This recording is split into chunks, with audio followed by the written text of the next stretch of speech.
What's up creatures, it's Em and I'm back today with another video for you. Today, thank you, presto, always right on cue. Stop!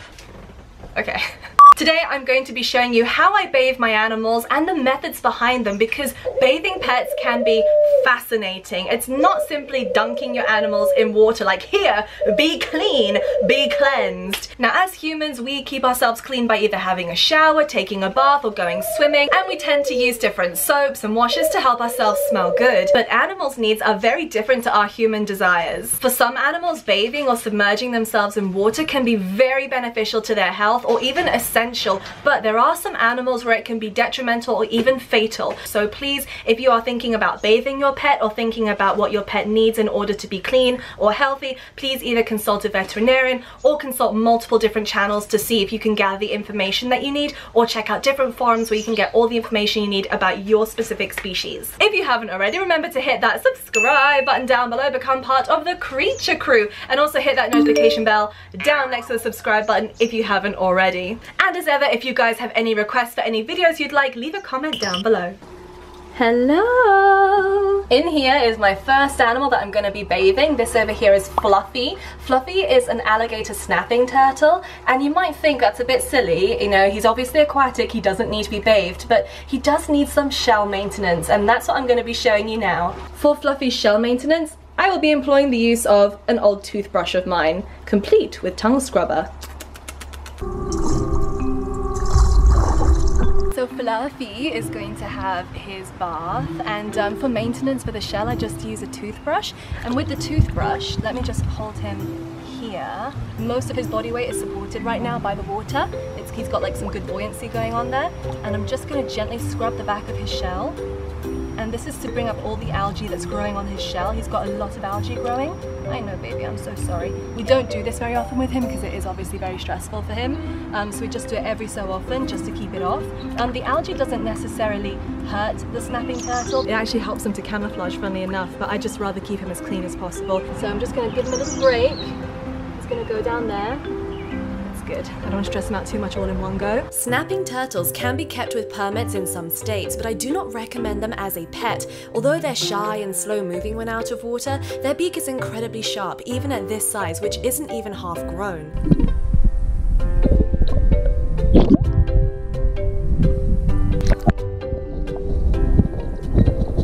Keeping this turtle shell gives me a chance to check for any signs of shell rot or injury. I do this only once every few months, but it's more frequent in the summer with the extra heat.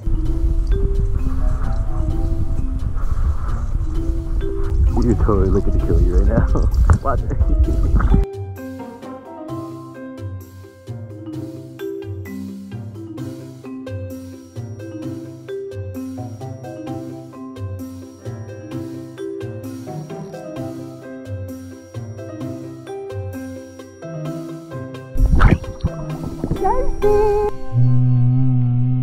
Remember when I said that bathing could be essential for some animals? Many reptiles require to soak themselves in order to have a complete shed. If they're not in a humid or moist enough environment, they can sometimes have an incomplete shed, which, if built up over time, can cause a lot of health issues. Soaking behavior can give you many clues about your snake's health. If your snake seems to be soaking a lot, it may have snake mites. Sometimes excessive soaking can be a sign of stress or that your environment is too dry. This is how I soak my snakes, in individual containers with a little water. It also gives a great way to provide some exercise for your snakes, as many species, typically hognoses and ball pythons, tend to be overfed in captivity. So when you're actually going to soak a snake, what you want to make sure is that when you put the lid on, you're not going to trap their head or their tail. So there we go, the tail is on the inside, the head is covered, the tail is nowhere near the top, head is nowhere near the top.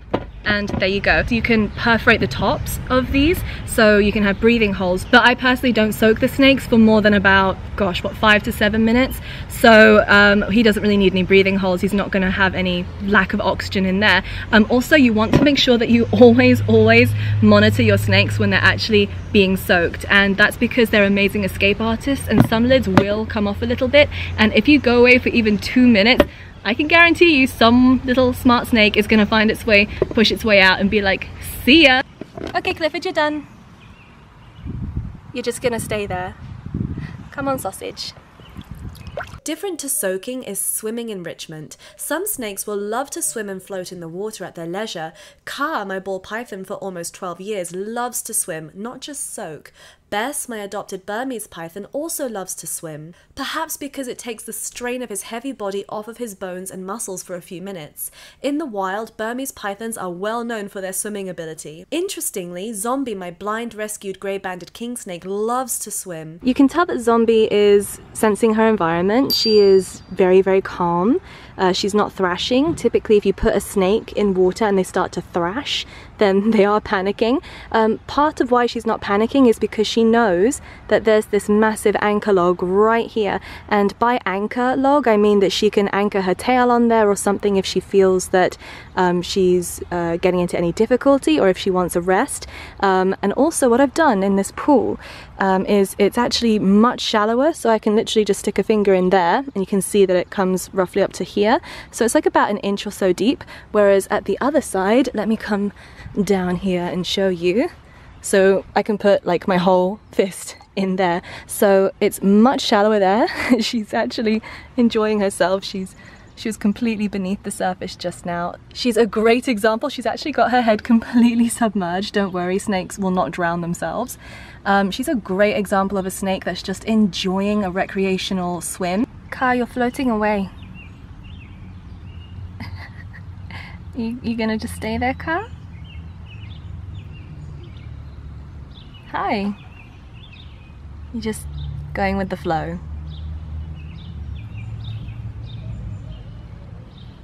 It's bird time. Different birds have different bathing needs according to their plumage. My doves love to be sprayed with water once a day. They have a vast amount of contour feathers which act as a shield to keep out moisture, so they're fairly water resistant.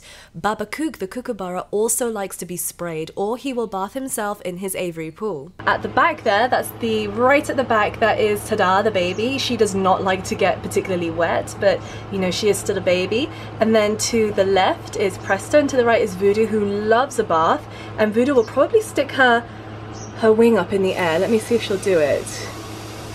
Let's see, she might just do it,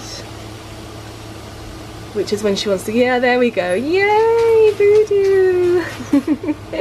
And I only spray one side of the enclosure because if the birds do not want to get wet, they will move, and they'll make it very obvious that they're not wanting to get wet. So I'm not wetting the baby. The baby is just going to hang out at the back there, but Voodoo is really, really enjoying this spray that I'm doing right here. So I'm really pleased to see that. That is a happy bird. Grinchy is unique among my birds because he does not like to get wet. Red-billed hornbills don't have the same waterproofing on their contour feathers, so he soaks up water like a sponge and can get cold very quickly. Grinchy needs something special. So for Grinchy, I actually use a lot of chinchilla dust. Grinchy goes through 2 packs of these every week, so that gives you a rough indication of how much Grinchy loves to bathe himself. Not all birds would like to bathe in dust. It can be quite fatal to some birds, especially in a confined area. So you have to make sure that if your bird is going to be taking a dust bath, or if you give them the option, considering that it might be beneficial to that species, but please research the species you keep. This is not for all species of bird because it can cause respiratory issues, and birds do have very, very sensitive respiratory systems. So just make sure that you do this in a well ventilated area.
Here's someone who you've only met once before. This is Blue. This is the blue-tongued skink, which Danny brought home last week and actually surprised me while I was filming my video. He literally walked in while I was filming, was like, look, I brought home a skink. Now, I believe the story with Blue is that she was owned by a guy who was married to a woman who thought that he wasn't taking proper care of her anymore, so they decided to give her up to a pet store, and Danny happened to be there at the time, and the pet store said, you know, do you want her?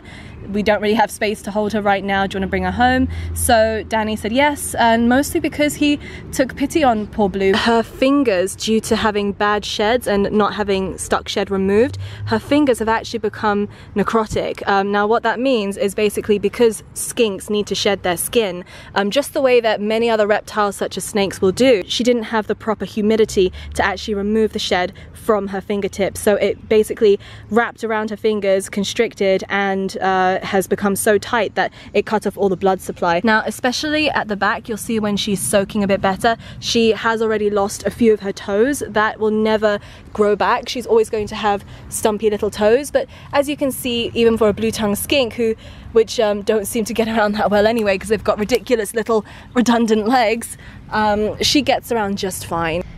Now this tub that I've just placed Blue inside, that's been in the sun now for quite a while, so this water is nice and warm. With any reptile, you really don't want to just plunge them into cold water because it can really upset them and shock them, and you're just going to have a reptile that's running around thrashing all over the place. So this water is nice and warm. Now with the water level, hi Blue, with the water level it's very shallow because not only are skinks not built for swimming, let's be honest, they're hardly even built for walking. So you don't want to give them any opportunity to drown, as they will drown if you just plop them into a deep body of water.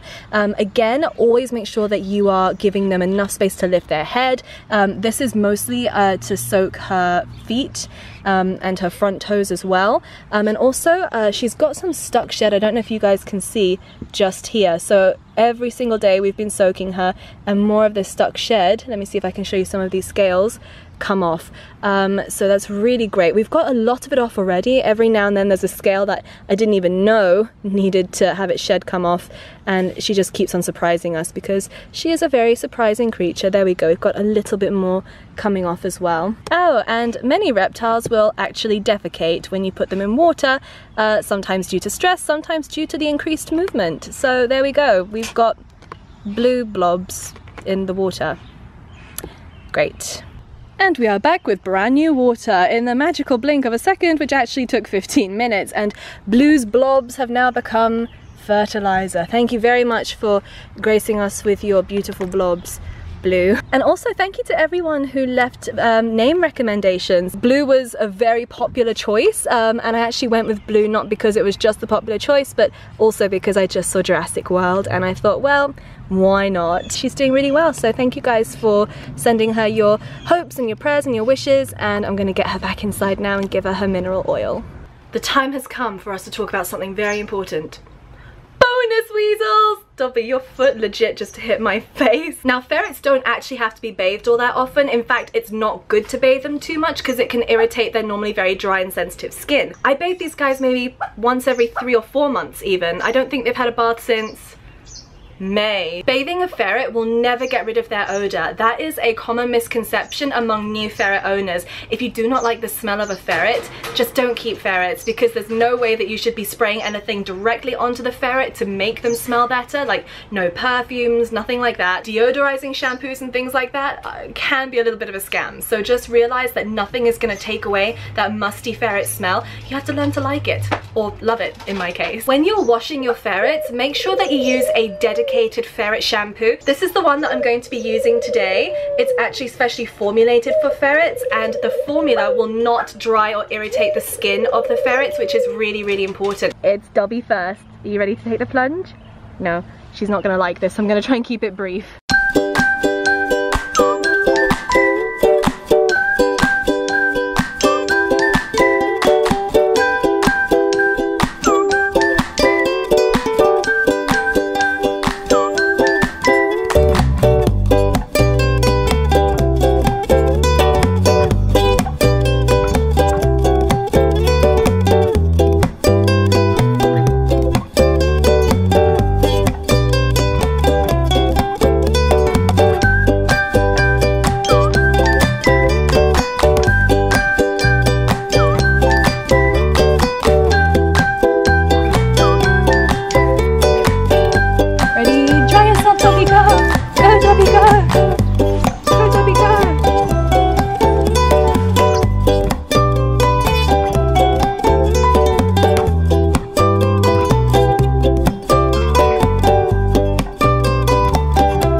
Look, their coats are really nice and fluffy now. Hi, Darby. I'm gonna give them a little reward now for being so good. Narf! Narf is still a little bit soggy. Hi, baby, I'm so sorry. Hi, my— oh, what did we do to deserve weasels? You guys were so good. Thank you so much. There you go, Nif. Nif your face. Aww. Good job, guys. I'm sorry. Go to bed.